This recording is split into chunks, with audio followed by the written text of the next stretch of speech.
After a long and tense battle, CUPE education workers have voted in favor of a new deal with the Ford government. It is a huge relief for parents and students, but critics say there is a long way to go in the fight for public education as the government negotiates new contracts with major teachers' unions.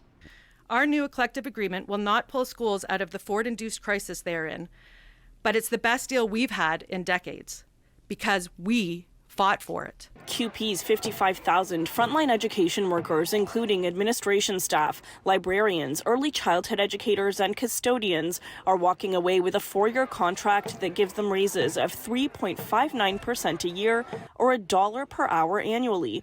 More than 40,000 CUPE members voted, and 73% of them agreed to take the deal, including the union's own president. For me, myself, in my 20 years, I've never had $1 a year raised in my 20 years as an EA. I think it's a strong mandate from the members that this agreement respects their interests. We will win! Last month, the union held a province-wide political protest that shut down schools after the Ford government attempted to use the notwithstanding clause and impose a contract on workers. The province backed down under the threat of a general strike. And so while the union is celebrating, they say there is a long way to go. There's disappointment the new deal did not include any new provisions on staffing. Schools are not stable.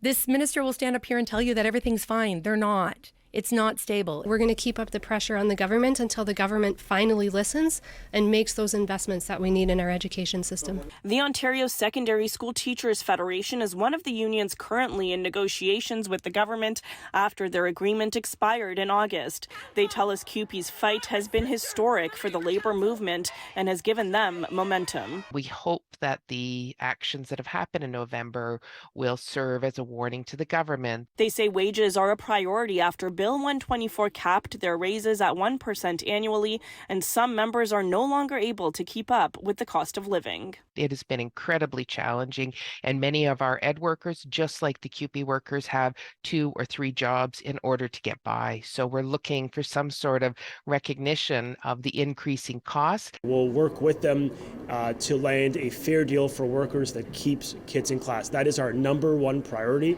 Asked several times whether or not he would use the notwithstanding clause again, the education minister refused to say no, but said his government has made it clear that they will negotiate in good faith. Meanwhile, just last week, Ontario's budget watchdog found the Ford government's education spending was $413 million below budget in the first half of the fiscal year. For City News, I'm Tina Yazdani.